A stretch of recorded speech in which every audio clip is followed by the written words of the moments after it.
Hello नमस्ते। हजुरहरूलाई चाहिँ के भन्नु गएको भने कस्टमरहरूले कालो कलर चाहिँ धेरै सस्तो पर्छ होला है भन्नुहुन्छ, तर तपाईँहरूलाई चाहिँ मैले कलरको बारेमा चाहिँ हल्का बुझाउनु गइरहेको छु। कलर चाहिँ 4 भागमा विभाजन गरिन्छ, जस्तै प्लेन, मेटालिक, पर्ल अनि म्याट भन्छ तपाईँको। अनि तपाईँको यो चाहिँ प्लेन हो, यसमा चाहिँ दाना-साना देख्नुहुन्न क्या तपाईँले, एकदमै टिक्क टल्केको छ नि त। यसलाई चाहिँ अनि प्लेन भनिन्छ, दाना बेगरको। यो चाहिँ एकै छत्ताको देखिन्छ, केही पनि देख्नुहुन्न यसमा।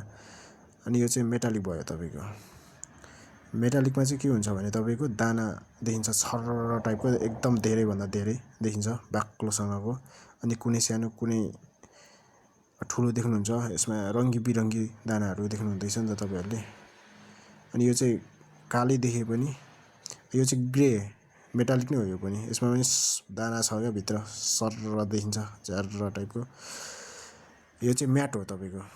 म्याट चाहिँ फुस्रो हुन्छ, यसमा चाहिँ तपाईँको पानी सानी लगायो भने चाहिँ यो चाहिँ रेड म्याट भन्छ तपाईँको। दाना पनि हुन्छ यसमा पनि। यसमा चाहिँ के हुन्छ भने तपाईँको पानी सानी लगायो भने चाहिँ टक्क हल्का दाना देख्छ तपाईँको, धेरै मात्रा धेरै देख्छ। पर्लको बारेमा चाहिँ अर्को भिडियो बनाउँछु है।